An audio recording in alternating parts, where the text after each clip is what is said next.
Que é a nossa essência, o nosso princípio inteligente.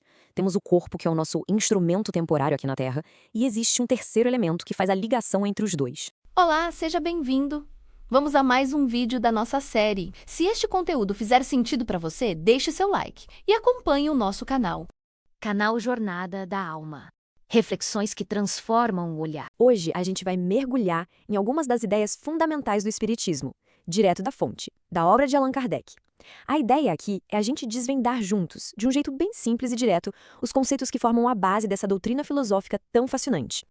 E para começar, vamos com uma pergunta que com certeza já passou pela cabeça de todo mundo em algum momento. Será que a morte é mesmo o ponto final? É a partir dessa inquietação, que é de todos nós, que o Espiritismo propõe uma nova forma de enxergar as coisas, uma perspectiva que a gente vai desvendar passo a passo. Para organizar nossa conversa, a gente vai seguir 4 passos bem lógicos. Primeiro, algumas observações que são super importantes. Depois, a gente vai entender o que são os espíritos, como a comunicação com eles acontece e, por último, qual é o propósito de tudo isso. Vamos lá? Então, começando pelas observações preliminares. Sabe, antes mesmo de explorar os fenômenos, a própria obra de Kardec nos dá um conselho de ouro. É preciso ajustar as nossas expectativas. Ter a abordagem certa é fundamental para a gente não acabar tirando conclusões apressadas. E o ponto central é este aqui. A gente não está lidando com uma força da natureza que dá para controlar num laboratório, sabe? A doutrina explica que os espíritos são, na verdade, as almas das pessoas que já viveram.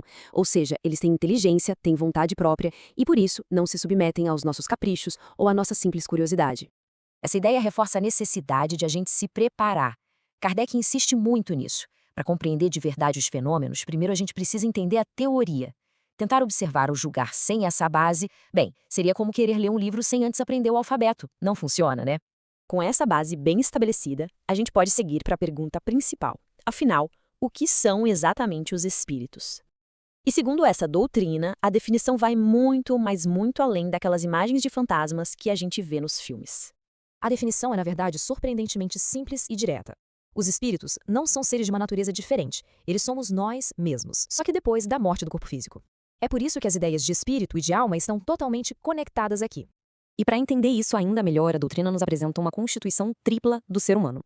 Pensa só, a gente tem a alma, que é a nossa essência, o nosso princípio inteligente. Temos o corpo, que é o nosso instrumento temporário aqui na Terra. E existe um terceiro elemento que faz a ligação entre os dois. E aqui a gente chega num conceito que é simplesmente fascinante: o perispírito. Pense nele como se fosse uma ponte, um elo. É um envoltório que não é totalmente matéria, nem totalmente espírito. Ele é semimaterial. É ele que conecta a alma ao corpo físico. E é justamente essa ligação que torna possíveis as interações com o mundo invisível. Essa analogia da borboleta que está lá na obra é muito poderosa, não é? Ela nos ajuda a visualizar a morte não como um fim, mas como uma transformação, uma libertação. O corpo físico, a crisálida, é descartado, mas a essência, a alma, que é a borboleta, continua sua jornada com esse seu envoltório fluídico. Agora, um ponto fundamental. Assim como acontece com a gente aqui na Terra, os espíritos também se encontram em diferentes níveis de evolução, tanto moral quanto intelectual. E essa diversidade toda se reflete diretamente na qualidade da comunicação deles. Isso é um ponto-chave para quem quer analisar os fenômenos de forma séria. E isso já nos leva direto para a próxima grande questão, né? Se os espíritos existem, como é que eles conseguem se comunicar com a gente? Como essa ponte entre o mundo visível e o invisível é de fato atravessada? As manifestações podem acontecer de muitas formas. Elas vão desde fenômenos bem físicos, como barulhos e objetos se movendo, até comunicações mais inteligentes, que envolvem os nossos sentidos. A escrita automática, por exemplo, se tornou um dos métodos mais estudados, porque permite receber mensagens complexas e bem diretas. E aqui, adivinha só quem aparece de novo como o agente principal de tudo isso? Ele mesmo, o perispírito.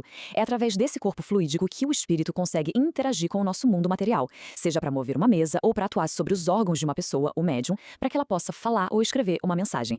E a doutrina faz questão de deixar um ponto bem claro aqui. O objetivo não é alimentar a ideia de milagre ou de superstição. Muito pelo contrário. A ideia é mostrar que esses fenômenos que antes eram vistos como algo sobrenatural, na verdade são governados por leis da natureza, leis que a gente só está começando a compreender.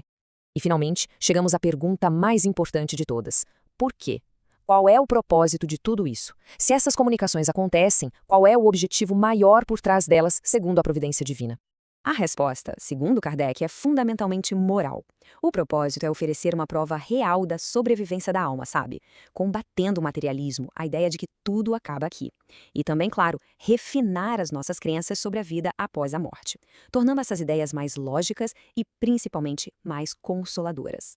E para não deixar nenhuma dúvida, a doutrina é bem explícita sobre o que não é o propósito das manifestações. Não se trata de uma ferramenta para ganhar dinheiro, para descobrir segredos da ciência ou para prever o futuro. O foco é, e sempre será, o nosso progresso moral, a consolação e a prova da imortalidade. E tudo isso nos deixa com uma reflexão final, não é? Se essa premissa de que o mundo visível e o invisível estão o tempo todo conectados for real, o que isso muda pra gente? Como essa ideia pode transformar nossa perspectiva sobre a vida, sobre as nossas responsabilidades e sobre o impacto de cada uma das nossas ações no dia a dia? Canal Jornada da Alma. Reflexões que transformam o olhar. Caso você tenha gostado, por favor, deixe seu like, se inscreva em nosso canal e ative o sininho. Nós agradecemos.